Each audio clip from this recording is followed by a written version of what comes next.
መገን ሄርሜላ አቤት እንደው ያንቺ ውርደትስ እንደው ምን ይሻልሻል?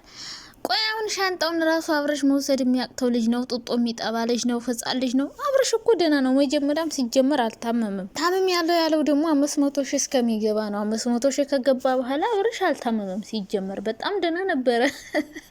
500,000 ብሩን ሲያከብር እና ሄርሜላ አንቺ ምን አገባሽ? የራሱ መታወስድም እንዴ ሩታ ጋር መኖር አልፈልግም፣ አንቺ ጋር መኖር ነው መፈልገው ራሱ ይበል እንጂ አንቺ ምን ቤት ነሽ?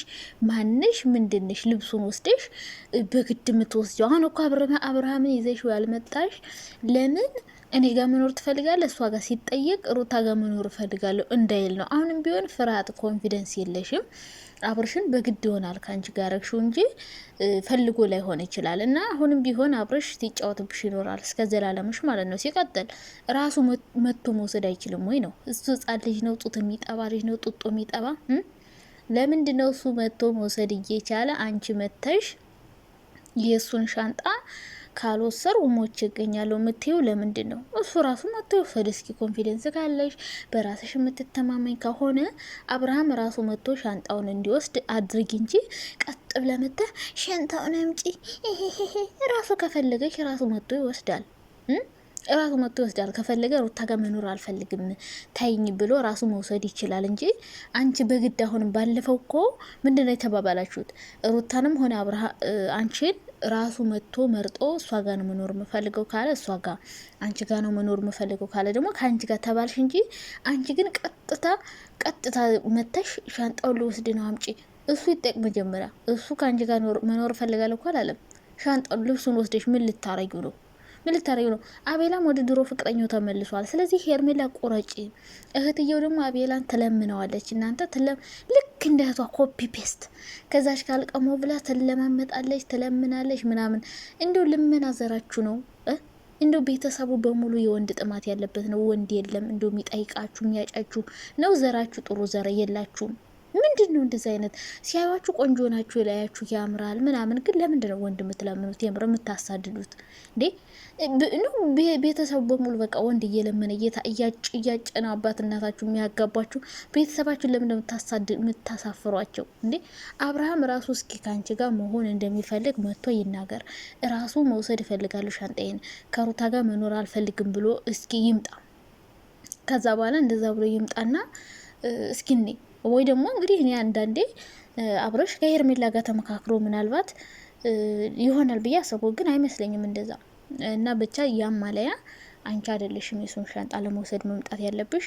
ራሱ መጥቶ ከአንቺ ጋር መኖር አልፈልግም ሻንጤን አምጪ ብሎ ከወሰደ ኢትሶኪ፣ ካልወሰደ ግን አንቺ በግድ መተሽ እሱ ከአንቺ ጋር መኖር አይፈልግም ብለሽ ከሩታ መንጭቀሽ መነጫጭቀሽ መውሰድ በተአምር የማትሽው ጉዳይ ቢኖር ይሄ ነው። ስለዚህ በግድ ከኔ ጋር ኖር ማለት አትችይም። እሱ ካልፈለገ አልፈለገም። እሱ ቢፈልግሽ ኖሮ ሲጀመር አንቺ እሱ ልብስ መውሰድም አይጠበቅብሽም። ከአንቺ ጋር ደግሞ ታመጪው ነበር። የእውነት ከአንቺ ጋር መኖር ፈልጎ ቢሆን ኑሮ።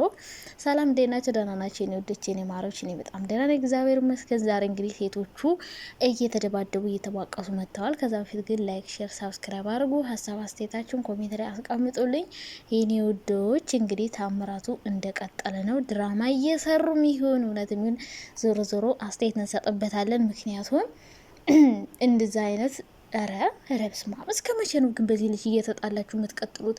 እስከ መቼ ነው ሁለታችሁም የራሳችሁን ህይወት የምትኖሩት? ሁሌ በአብርሽ እንደተጣላችሁ አሁን ደግሞ ሄርሜላ ጋር ሲሆን ደግሞ ሩታ ለምን ከኔ ጋር ሆነ ብላ ከአንቺ ጋር ሆነ ብላ ደግሞ ልትቀውጠው እና ደግሞ አንዳንዶቻችሁ አብርሽ ሄርሜላ ጋር ሆነ ምናምን ዳነ የምትሉ መጀመሪያም አልታመምም። ሲጀመር አብርሽ መጀመሪያም አልታመምም። ስለዚህ ሩታ ጋር ሲሆን ደግሞ እህትም ወንድምም ከሷ ጋር ቱን መሆን የለብም እንዲያርጋ ነው ብሎ መክረው ድቆ ምናምን ሊሆን ይችላል የመለሱት እንጂ እሱ የፈለገው ልጁና ሚስቱ ጋር ነው። ምንም ያልታመመ ምንም ያልሆነ ሰው ነው። የሆነ ነገር ቢሆን ኑሮ ሲጀመር እንደዚህ በቀላሉ የሚድን ነገር አይደለም። እንደዚህ አይነት መተት የምትሉት ነገር ሆኖ ቢሆን ኖሮ ስለዚህ ምንም ያልሆነ ልጅ ታሟል ምናምን ብላችሁ መክራችሁ መልሳችሁ ሄርሜላ ጋር ብታረጉት ነገ ተመልሶ ሩታ ጋር መሆኑ አይቀርም። ሄርሜላ እስከ መቼ ነው እየሰጋሽ እየፈራሽ እየተንቀጠቀጥሽ በራስሽ ኮንፊደንስ ሳይኖርሽ በራስሽ እያፈርሽ እየተሸማቀሽ እስከ መቼ ትኖር ያለሽ? ለምንድን ነው በራስሽ ኮንፊደንስ ኖሮሽ እንድትኖሪ የወደደሽን የፈለገሽን የመረጠሽን ማታገቢው? ለምንድን ነው ሁሌ ወንድ እየለመንሽ እምትኖሪ? ሁሌ መለመን አይደብርሽም? ሁሌ መለመን፣ ሁሌ መለማመጥ እንዴር ያስጠላል፣ የምር ያስጠላልና ሁሌ ከሩታ ጋር ስትጣይ፣ ከሩታ ጋር ከሆነ መቼም አይለያዩ። ምክንያቱም ልጅ አላቸው መሀላቸው ላይ ምንም የማያለያይ የሚያስተሳሰር ጉዳይ ስላላቸው ሁሌ ይገናኛሉ። በተገናኙ ቁጥር ሄርሜላ አንቺ ስትቃጤ ትኖሪያለሽ፣ ሩታ ደግሞ አንቺ ስታቃጥልሽ ነው የምትኖረው። እና ደግሞ አሁን በግድ ሻንጣውን ካልወሰድኩ ብለሽ መተሽ እኘኘ የምትይ ራሱ መጥቶ ለምን አይወስድም? አንቺ ምን አገባሽ?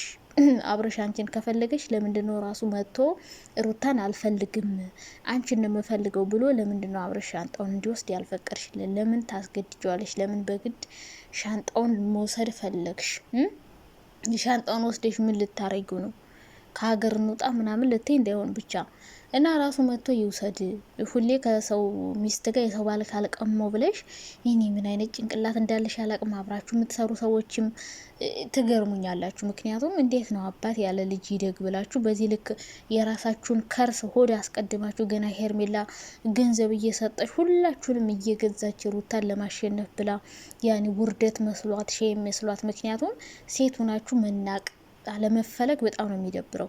እንደዛ ስለሆነ ምናልባት ያያሼም ይዟት እንትን ብላ ይሆናለኝ እየከፈለቻችሁ ይሆናለኝ አብረሽ ከእናንተ ጋር እንዲኖር። ምክንያቱም ሩታ በጣም እየቀማቻት ስለሆነ የበታችነት ስሜት እየተሰማት ነው። እና ያ ስሜት እንዳይሰማት ብር እየከፈለችም ሆነ እየለቃቀመችም ሆነ አብረሽን ከራሷ ጋር ለማድረግ እጅግ በጣም እየጣረች ነው። እና ሄርሜላ በጣም ከዚህ በላይ ባትጋጋጅ ጥሩ ነው። አልፈልግሽም ተብለሻል።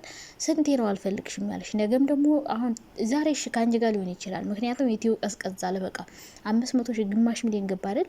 600 ሺህ እስኪገባ ደግሞ ይቀልድብሻል። ይመጣና ከአንቺ ጋር ይሆንና ከዛ ዩቲዩብ ደግሞ ትንሽ ቀዝቀዝ ሲል ቪው ምናምን አልኖር ሲል ወደ ሩታ መሄዱ የማይቀር ጉዳይ ነው። በግድ ከአንቺ ጋር ልታረጊ ትችላለሽ ምናምን ግን ተመልሶ ደግሞ መሄድ አይቀርም እና በግድ አብረሽ ያረግሽው ሰው ነገም ጥሎሽ ይሄዳል። እና እባክሽ ከሰው ህይወት ውጭ ሴትዮ፣ እንዴ ከሰው ህይወት ውጭ። የሰው ባል በግድ የኔ ካላረኩ አትበይ። ሩታ ደግሞ ያው ልክ ይዟት ነው እንጂ አብረሽን ይህን ያክል አስፈልጓት እንዳልሆነ ታውቃላችሁ። ሲቀጥል ደግሞ መቼም ነው በሰላም ማታኖርሽ ሩታ። በጣም ለኛና ሰው ናት ሩታ። እና የሰው ባል ለምን ትተሽ የራሽን ህይወት አትኖሪም?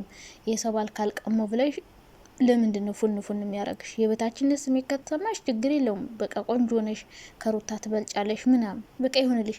እና አንቺን አይታ እህትሽም እየለመደሽ ነው። እና ለእህትሽ አንቺን አይታ ለመደሽ ማለት ትውልድን እየገደልሽ ነው። ትውልድ እየሞተ ነው በእነዚህ ልጆች ስራ፣ ትውልድ ማለት ነው። ነገ ሌላው ያክስትሽ ልጅ፣ የራስሽ ልጆች፣ ያኔ ፋሚሊዎች በሙሉ ወንድ ሊለምኑ ማለት ነው። ምክንያቱም አንቺን አዩ። አንቺ የምትለብሹ ለመልበስ እንደ አንቺ ለመሆን ግዴታ ወንድ መለመን አለባቸው። እና እንደዛ አይነት ትምህርት ነው እየሰጠሽ ያለሽው ከታወቀሽ ማለት ነው። ግን አልታወቀሽም።